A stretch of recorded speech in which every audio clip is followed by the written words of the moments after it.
Bow wow wow, yippee yo, yippee yay. Check me out, you know my uncle's gay. Alright, we sound good. We got this one from Tone Talks. I actually kind of know this guy. We're pretty friendly through text messages. Antonio Moore, attorney at law, or of law, however you say that. This one's titled, The Gen Z and Millennials Are the Exploited Generation. Well, this should be fun. Coming to you from Tone Talks. I wanted to have a discussion today about what I'm seeing. What I'm seeing is I don't know if we have traditional generations when it comes to Gen Z and millennials, particularly as you go into the middle and the younger age millennials, because truly believe what we might have is that both of those generations are just Generation E, which is generation exploitation. I want to talk about it today and just break it down for you. Let's get into it. So when I look at Generation E, I'm looking at six things in particular. I'm looking at the rise of gig jobs. I'm looking at the birth of Klarna, the legalization of sports gambling, the death of the CFPB. And how many people have heard about the CFPB? Consumer Financial Protection Bureau. Consumer Financial Protections Bureau. No, that's good. So that's good. Write that down. And its rise. And then lastly, artificial intelligence awakens. So you have these things combining to create this exploitation generation that then tries to mimic and live in the shadow of a boomer generation that basically ate everything and left little to nothing by printing money and basically retiring for 25 and 30 years with not enough in Social Security or in savings. And now here we are, and nobody wants to look at the truth of it, that you're here to get exploited from the day you was born. Let's get into it. So I kind of want to talk about it today. And we'll just start right off with the gig jobs. And we're seeing with the gig jobs. Listen, I'm about to tell everybody who has a regular shift job, get a job. Get a job, that's all I hear because I DoorDash, Instacart, merchandise to make my money.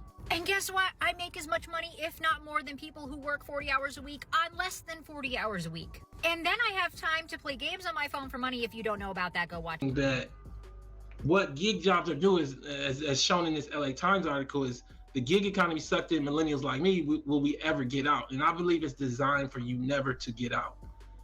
Gig jobs basically are jobs without the benefits of a job in the traditional sense of a good middle class life. You don't have any security. You don't have any vacation time. You're an independent contractor, but they still control your movement through surge pricing and the like. But in reality, you are an employee without the benefits of being an employee. Unionization is largely little to nothing. And it was all created under Barack Obama. I want to make sure that everybody that is watching this, that is from Generation E, understands that under Barack Obama, both boomers and also Gen Xers that were sucked in by culture because they did not understand politics. No, dude. It's just Jay-Z and Beyonce chilling with Barack Obama. Well, I guess there have been several actors. Ronald Reagan, Donald Trump. I consider Donald Trump an actor. He had a TV show for a long time, or a public figure, if you would. That's great. This has been going on. No, this is good. Politics. Voted for a neoliberal that effectively gave the gateway for gig jobs to even exist by not shirking back on 1099 laws. These are a misuse of 1099 laws, and I believe Generation E, generation exploitation, everyone born post 79 or so, post 80 or so, is living under foot to neck because you don't understand that only a month and a half after Barack Obama is sworn in January of 2009, you have the launch of Uber, and somebody had to have told them that this company would be allowed for them to launch it, meaning that it would be allowed to misuse 1099 laws, as I see it in my view, to allow for people that are employees to not get the benefits and services of employees. And also that's grievance filing. You don't even get to file a grievance. Say somebody gives you Damn. You know what's crazy? Something to really think about. Being a taxi cab driver in New York City before Uber, people were paying upwards of $250,000 for a taxi cab license, or a medallion, as they would call it. I want you to really think about this. Upwards of $250,000 for one license. That is how substantial being a cab driver was. I want you to really think about that for a moment. How many people would pay even $125,000 for your Uber license? That's crazy if you really think about it. Uber's the culprit. Started this whole thing. And I guess I really only entered the workforce in 2004, 2005. So I was young. You know, we don't know anything. I was just wanting to smoke weed after my shift. Take a hit, metaphorically speaking. I can't even smoke weed anymore. It gets me paranoid. I'm like, oh my God. But something to really consider and think about. $250,000 for a taxi cab license. Yeah, it used to be a real job. That's kind of nuts if you really break it down. Even pizza delivery. Talk about Uber Eats. There was a point in time where if you were full-time pizza delivery guy for a company, you probably had benefits. I mean, I'd have to look this up. You tell me if I'm tripping. Maybe not. Bartending, I feel like restaurant work used to always be sneaky little fucks. I feel like it's always been around, but now it's just normal. So that's fun. Anyways, let's go back to this dude. You know what? Let's get him side by side. I kind of like that a lot better. Less than 4 stars, you just get deactivated. So next we have the... Before we keep going, speaking of money, today's video is sponsored by Breastwater. We're actually going to be giving away $1,000 to somebody. The only way you can enter is go to their website, breastwater.com, buy a case of water, screenshot your successful order, send them that picture on Instagram, and you're entered. We're going to pick somebody around July 14th. Also, they support breast cancer. Okay, hydrate yourself, supporting a good cause. And it's a friend of mine. Really good water, actually. I'm really bougie with water. And it's alkaline. Tastes great. Anyways, breastwater.com. That's how you enter to win. And we're going to hook you guys up with a little quiche. Anyways. Breastwater. That's great. It's a real thing. rise of Klarna, right? Some people don't even know what Klarna is. Ask a boomer what Klarna is. They probably never have to use it. So Klarna is a very dangerous tool because now you have a generation of young people that believe in kind of like a fake layaway buying. Klarna is pretty much going bankrupt because no one is paying them back. Like, they have a record high number of users on the platform. They have 100 million users. But at the same time, no one is paying them back. So they literally reported $136 million of unpaid debt. Like $136 million that people are just not paying back, and they're just, and now Klarna is at a major loss. Even though they have a record high number of users on the platform, there's more users who are just not paying that shit back. And that's because you guys are letting people finance groceries and finance DoorDash orders. You know what's so funny? It's that old saying, if you don't pay for it, I don't know if it's a saying, but it's true. When you don't pay for something, you don't really care about it. Does that make sense? So when you get a gift, something of that nature, or your parents buy you a car and you didn't have to buy it, you don't really give a shit about it. And forget about the cost of living. Forget about all that stuff. Just break it down to the smallest form. But when you have to actually shell out and shit out money to buy something, you actually really appreciate it. So now we're just mass. I mean, think about all the repos. You think if you went out and bought a $40,000 car cash, you would just be cool with somebody taking it away? I'm for real. Honestly, would you? Tell me the truth. You're going to sit here and lie to me? Huh?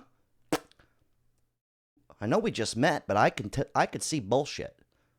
I could smell it. But now it's on a mass scale. And also, if it doesn't affect your credit, then why pay it back? There's people where it impacts your credit, and they don't care. They go, fuck it. So not imagine, it's happening. If it doesn't impact your credit, you're not going to go to prison. It's not even your money. Who gives a shit? It's kind of genius, actually. Not on the business end, but I wouldn't be surprised if this is going to impact your credit sooner than later. I wouldn't be shocked. Anyways, just something to think about. It's a tale as old as time. When you're gifted something, which is basically what this is, and you don't have to pay for it up front, you're less likely to care about that thing. That's just how it goes. I didn't make it up. Kind of layaway buying where you buy in parts, but they give it to you up front, and then maybe you don't pay it back, but you don't understand it'll affect the rest of your life. That McDonald's meal or that Burger King meal, things that never should have been broken up into pieces. Could you imagine if it was real layaway, like back in the day where you'd have to pay for it first? So you'd pay for it for like 3 months, and then you get the item. Imagine doing that for a pizza. If I start paying today, next week, Papa Pepperoni. Yeah, no, that's good. So you have the rise of this micro debt, and the people are allowed to be able to take on debt at such small scale that they don't understand the seriousness of it. Klarna offers buy now, pay later options, including pay in 4, pay in 30 days, and longer term financing with interest rates up to 36%. Jeez. That's right, 35.99, which is basically 36%. Late fees and high interest rates on extended payment plans can make purchases more expensive over time. Using Klarna can lead to overspending and accumulation of debt. But exploitation is the lifeblood of Generation E because they don't know any better than exploitation. They haven't lived good enough to know better than living bad.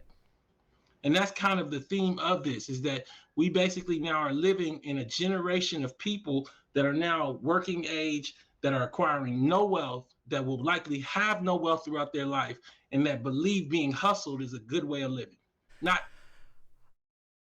It's kind of fucked up. If you really think about it, we're kind of just born into it. We really are. Loans, all that. Card payments, normal. I personally never met anybody that openly said I'm financing a pizza. I've never met this person. I guess credit cards have been around a long time. That's always been a thing. But it is funny, at least in America, where we have a society of, a lot of overweight people. No offense. But, it's hard for me to believe that, things could be so rough, but we have so many fat people. That's just kind of, I hate to bring that up, but that's the truth. Maybe those people have to finance pizza or something like that. They got to keep. It's an addiction. But I've never personally met anybody financing a foot long. You know what I mean? That's a bit extreme. But yeah, it is normal. And also I think it can be a good thing. Sometimes you need shit, right? Why not break it up into payments? It makes it easier. But when it comes down to the food stuff, that's hard for me to believe, honestly. I know things are rough, but that's a bit much. That's hard for me to swallow. Hustling, being hustled. So you have the rise of gig jobs, you have the birth of Klarna, and then you have the legalization of sports gambling. So how many people remember that sports gambling was illegal? If you're new to the channel, I fucking hate gambling. I think it's the stupidest thing. If you're not rich, you shouldn't even gamble. If you don't make substantial money, you're in the wrong. That's just my personal opinion, and it sucks that it's been made so big. Also, I'm not trying to throw shade at fat people. I'm just making a point. All right, I'm just making a point. It's like when a fat person's on EBT. It never really made sense to me. That's all I was trying to say. No offense. I don't mean to ruffle feathers here. Okay, don't take it personal. All right.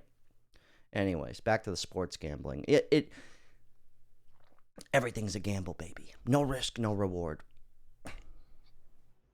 Well, it was illegal to sports gamble.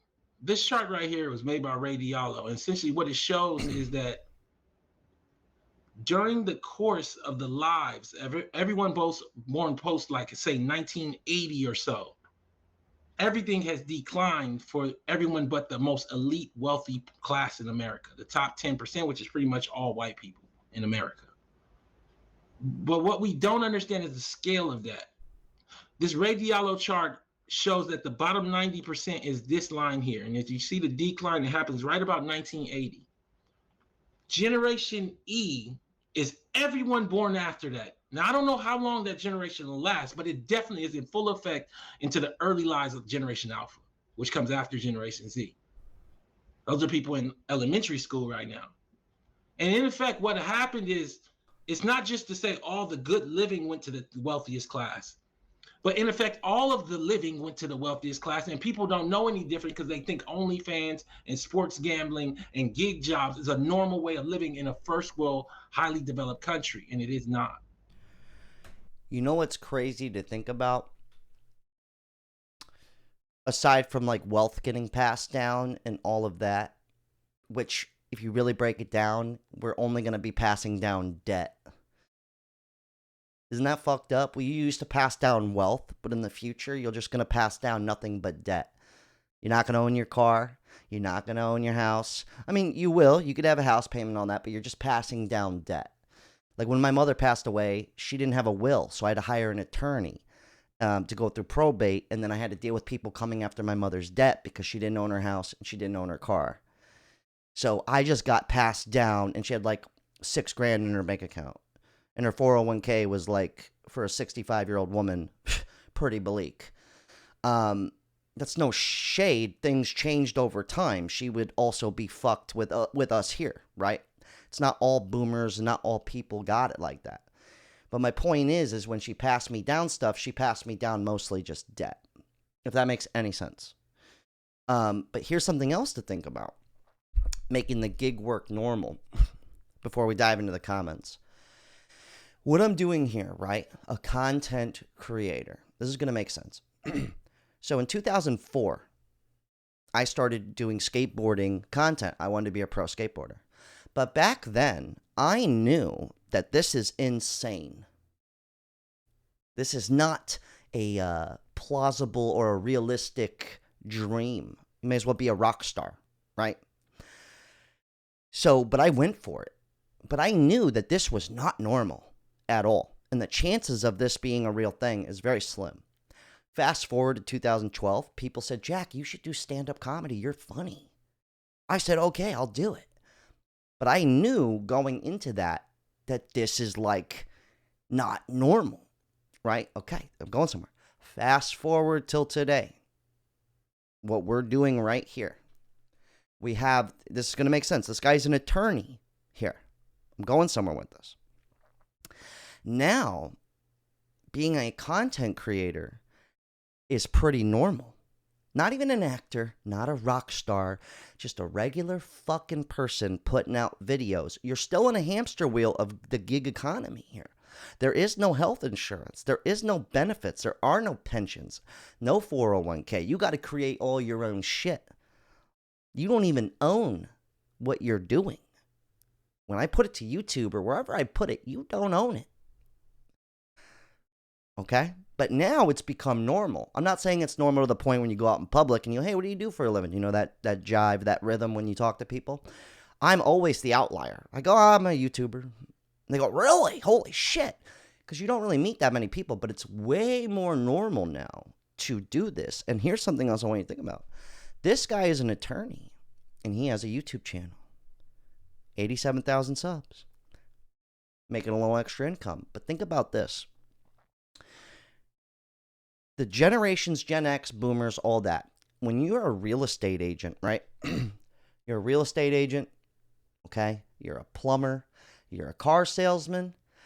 You're not thinking to yourself back then, hey, I got to make a commercial three to 5 times a week or every day for that matter in order to be successful in this business. That was like the top echelons that would have a commercial out, something like that. That was king tut shit, all right? That was big daddy stuff.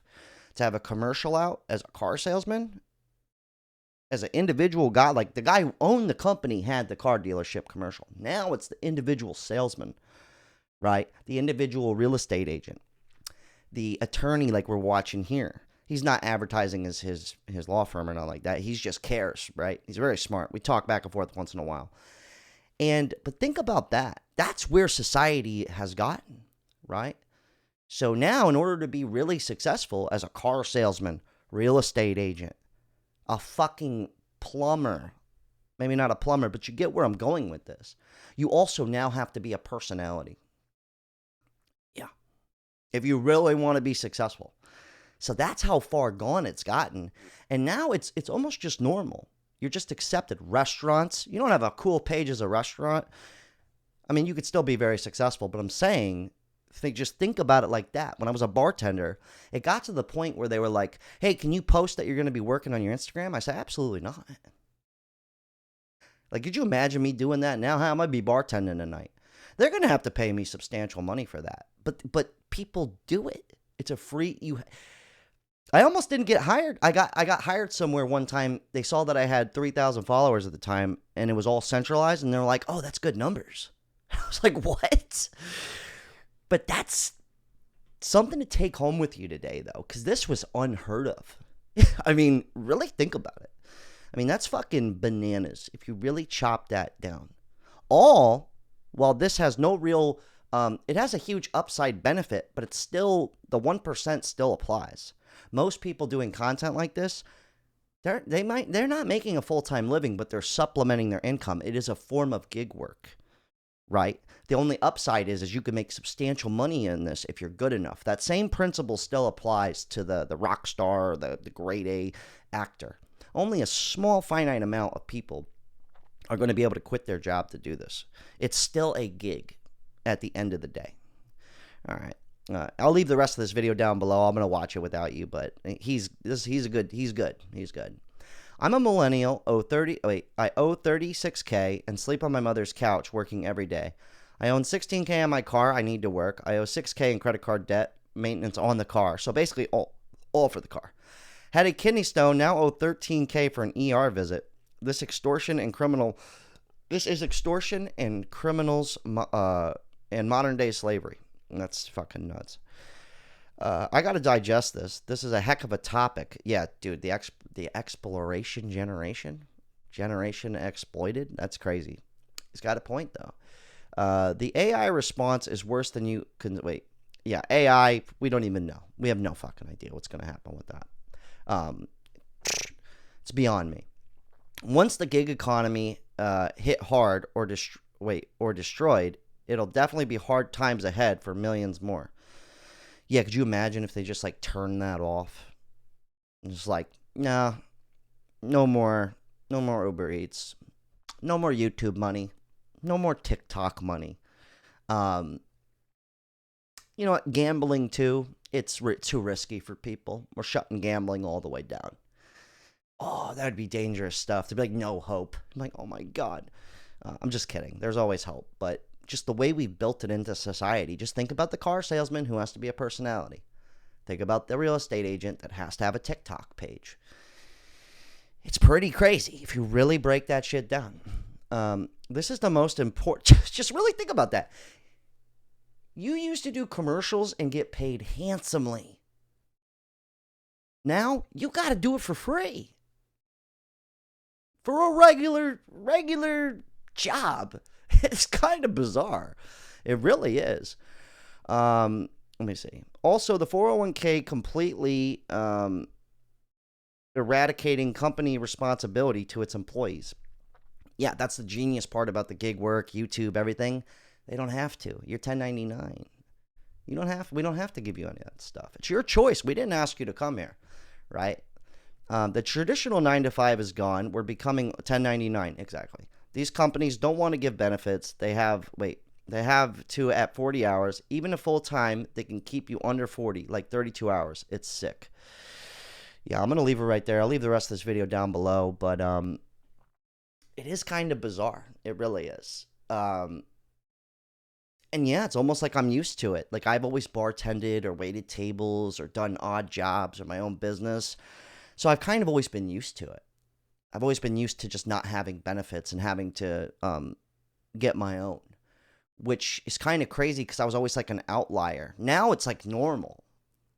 Now the amount of people I talk to who don't have this stuff, I'm sitting there like, oh shit, I used to be the exception.